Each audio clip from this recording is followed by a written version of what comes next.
નમસ્કાર. આજના આ ગુરુ પૂર્ણિમા નિમિત્તે આજની આ પ્રાર્થના સભા જે સુંદર અને પ્રાર્થના સભામાં ઉપસ્થિત મારા ગુરુજનો સાથે તાલીમાર્થી વિદ્યાર્થીઓ અને સાથે સાથે અમારા ભૂલકાઓ વિદ્યાર્થીઓ, ગુરુ પૂર્ણિમાની જ્યારે વાત થાય છે ગુરુ, તો સાહેબે સરસ મજાની વાત કરી દીધી છે.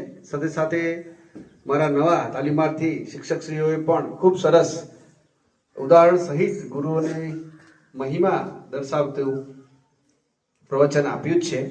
એટલે વધુ ના કહેતા હું એટલું કહીશ કે જ્યારે ગુરુની વાત આવે છે જીવનમાં, તો શરૂઆત આપણા ઘરેથી જ થાય છે, માતા પિતાથી જ. જે માતા પિતા આપણા પ્રથમ ગુરુ, કે જેમણે આપણને બોલતા શીખવાડ્યા, ચાલતા શીખવાડ્યા, આપણને હાવભાવ શીખવાડ્યા અને સમાજને સમજતા શીખવાડ્યા. ત્યારબાદ આપણે જે સમજદારીપૂર્વક શિક્ષણ લેવા માટે આ શાળામાં પ્રવેશ્યા અને ત્યારથી જ આપણી આંગળી પકડીને આપણું શારીરિક કહીએ તો પણ, આપણું શૈક્ષણિક કહીએ તો પણ, આપણું સંસ્કૃતિ સાથે તમામ પ્રકારના આપણને જે શિક્ષણ આપે છે એ આપણા આ ગુરુઓ.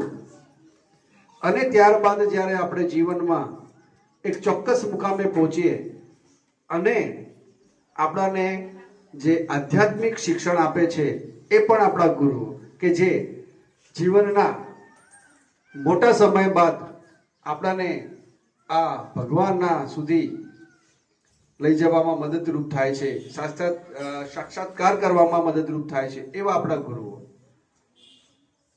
આ સિવાય પણ આપણા જીવનમાં ઘણા બધા ગુરુઓ છે, જાણતા અજાણતા તમને ઘણી જગ્યાએ મદદરૂપ થનાર અને ઘણા સાચા પથ પર પ્રદર્શન કરનાર, એ પણ આપણે ગુરુ જ એમને ગણાવી શકીએ.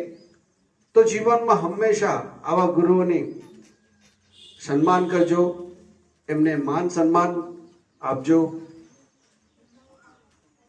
અને જીવનમાં હંમેશા જો આગળ વધવું હોય તો આ જે તમારા ગુરુઓ છે એ ગુરુઓ જે પથ પ્રદર્શન કરે, તમને પથ બતાવે, એના પર ચાલજો. ઘણી આ જે વાત છે, વાત આગળ કીધી, એ વાતમાં ઉમેરો કરવો હોય તો આગળ બેને જેમ વાત કરી કે ભાઈ એકલવ્ય આત્મશ્રદ્ધાયા પ્રભાવ આપણે ધોરણ 8 ની અંદર પાઠ ભણીએ છીએ, બરાબર? ત્યારે તમે જોયું હશે કે એકલવ્ય સ્વશ્રદ્ધાયા આત્મશ્રદ્ધાયા પ્રતીક અસ્તિ. એટલે એકલવ્યનું ઉદાહરણ એક બેસ્ટમાં બેસ્ટ ઉદાહરણ છે કે એને ગુરુ ભણાવતા નથી છતાં એ વિદ્યાને મેળવે છે. વિચારો કેટલી શ્રદ્ધા છે એને ગુરુ પ્રત્યેની. અત્યારે આપણે બધા અહીંયા પોતાના ઘેરથી કોઈ આવીએ છીએ, શાળા જે સ્થાન છે ત્યાં અહીંયા ગુરુજીઓ પણ આવે છે, શિક્ષકો પણ આવે છે, અને તમે પણ શિષ્યો પણ આવો છો, અને સાથે મળીને આપણે વિદ્યાભ્યાસ તમને કરાવવામાં આવે છે. પહેલાના જમાનામાં એવું હતું કે ગુરુ જ્યાં રહેતા હતા, એનો જ્યાં આશ્રમ હતો, એ શિષ્યો ભણવા માટે જતા, અને જતા એટલે 11 વાગે 10:30 જાય ને 5 વાગે ઘેર આવતા એવું નહોતું. પણ એ વખતે એવું હતું કે ત્યાં જાય એટલે ત્યાં અંતેવાસી થઈને રહેતા. જ્યાં સુધી એનું શિક્ષણ પૂરું ના થાય ત્યાં સુધી ગુરુ એને જવા ન દે. એ પ્રકારનું શિક્ષણ પ્રાચીન કાળમાં હતું કે ગુરુર બ્રહ્મા ગુરુર વિષ્ણુ ગુરુર દેવો મહેશ્વર ગુરુર સાક્ષાત પરબ્રહ્મ તસ્મૈ શ્રી ગુરુવે નમઃ. આપણે શ્લોક બોલતા હોય પણ એ શ્લોક શું કહેવા માંગે છે એ પણ મહત્વનું છે. સંસ્કૃતના શિક્ષક તરીકે મારી પોતાની પણ એક ફરજ છે કે તમને જે શ્લોક બોલતા હોય એની એમ ખબર હોવું જોઈએ. ત્યારે એ શ્લોકનો મુખ્ય ભાવાર્થ એ છે કે ગુરુ એ બ્રહ્મા છે, ગુરુ એ વિષ્ણુ છે, ગુરુ એ મહેશ્વર એટલે ભોલેનાથ ભગવાન શંકર છે, ગુરુ સાક્ષાત પરબ્રહ્મ, બ્રહ્મા વિષ્ણુ અને મહેશથી જે ઉપર છે પરબ્રહ્મ એ ગુરુ છે. એવા ગુરુને હું નમન કરું છું. આપણે સૌ પ્રાર્થનામાં રોજ આ રીતે ગુરુને નમન કરતા હોઈએ છીએ. એટલે એ વાતની તમને ખબર હોવી જોઈએ કે ભાઈ અમે રોજ ગુરુને નમન કરીએ છીએ. પણ આજનો દિવસ વિશેષ દિવસ છે, એટલા માટે આગળ બહેનોએ વાત કરી કે વ્યાસ પૂર્ણિમા, કે જેણે મહાભારત અને પુરાણોની રચના કરી છે, વેદોનું સંકલન કર્યું છે, એવા મહર્ષિ ઋષિ વેદવ્યાસ, અને એમનો આજે જન્મ દિવસ છે. અહીંયા હોય તો આગળ બેને જેમ વાત કરી કે ભાઈ એકલવ્ય આત્મશ્રદ્ધાયા પ્રભાવ આપણે ધોરણ 8 ની અંદર પાઠ ભણીએ છીએ, બરાબર? ત્યારે તમે જોયું હશે કે એકલવ્ય સ્વશ્રદ્ધાયા આત્મશ્રદ્ધાયા પ્રતીક અસ્તિ. એટલે એકલવ્યનું ઉદાહરણ એક બેસ્ટમાં બેસ્ટ ઉદાહરણ છે કે એને ગુરુ ભણાવતા નથી છતાં એ વિદ્યાને મેળવે છે. વિચારો કેટલી શ્રદ્ધા છે એને ગુરુ પ્રત્યેની. અત્યારે આપણે બધા અહીંયા પોતાના ઘેરથી કોઈ આવીએ છીએ, શાળા જે સ્થાન છે ત્યાં અહીંયા ગુરુજીઓ પણ આવે છે, શિક્ષકો પણ આવે છે, અને તમે પણ શિષ્યો પણ આવો છો, અને સાથે મળીને આપણે વિદ્યાભ્યાસ તમને કરાવવામાં આવે છે. પહેલાના જમાનામાં એવું હતું કે ગુરુ જ્યાં રહેતા હતા, એનો જ્યાં આશ્રમ હતો, એ શિષ્યો ભણવા માટે જતા, અને જતા એટલે 11 વાગે 10:30 જાય ને 5 વાગે ઘેર આવતા એવું નહોતું. પણ એ વખતે એવું હતું કે ત્યાં જાય એટલે ત્યાં અંતેવાસી થઈને રહેતા. જ્યાં સુધી એનું શિક્ષણ પૂરું ના થાય ત્યાં સુધી ગુરુ એને જવા ન દે. એ પ્રકારનું શિક્ષણ પ્રાચીન કાળમાં હતું.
છોકરાઓ ફોટો પાડે દરવાજો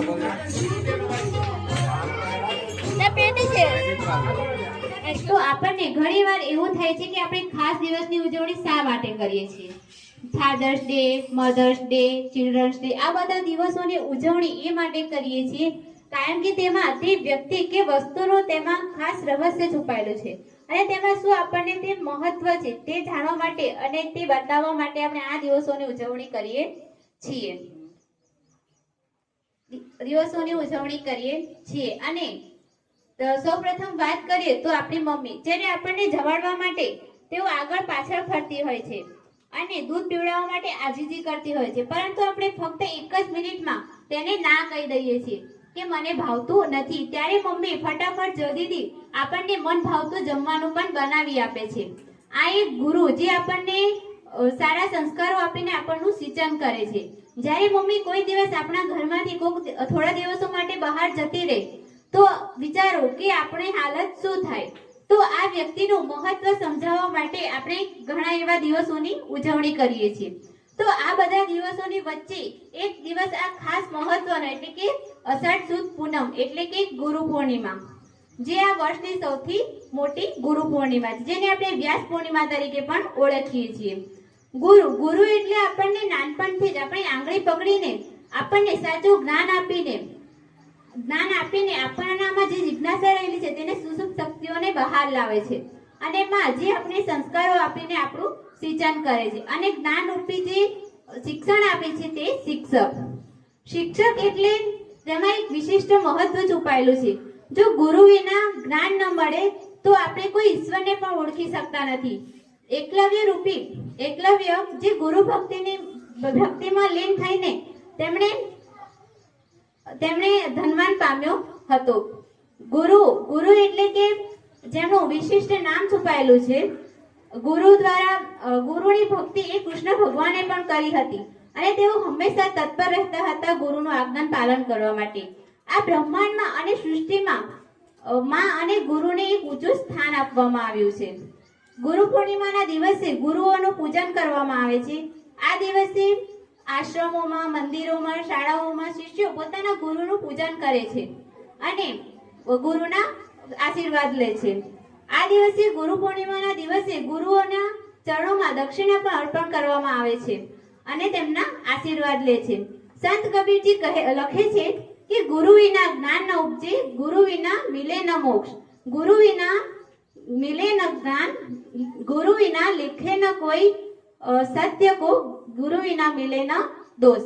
એટલે કે ગુરુ વિના જ્ઞાન નથી મળતું, ગુરુ વિના સંસ્કારો નથી મળતા, ગુરુ વિના સત્ય છુપાયેલું છે, ગુરુમાં સત્ય છુપાયેલું છે અને તે શોધવામાં આપણે દોષ મળીએ છીએ. અસ્તુ.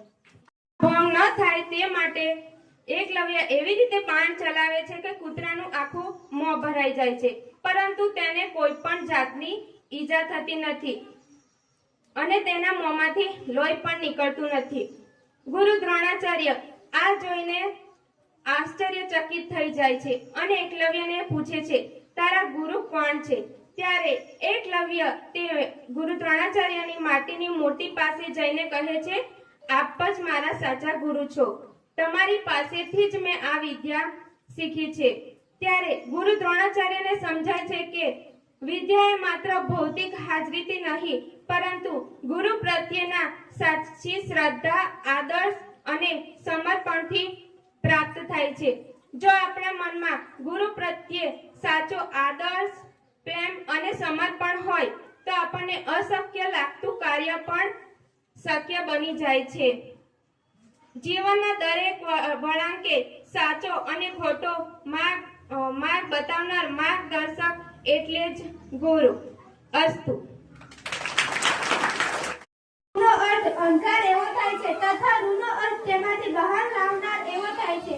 આ મુજબ ગુરુનો અર્થ અહંકારમાંથી બહાર લાવનાર તથા જ્ઞાનરૂપી પ્રકાશ આપનાર એવો થાય છે. આ પર્વ નિમિત્તે દરેક શિષ્ય પોતાના ગુરુને નમન કરી આશીર્વાદ મેળવતો હોય છે. ઈશ્વર અને માતા પિતાની જેમ ગુરુનું સ્થાન ઊંચું અને પ્રશંસનીય હોય છે.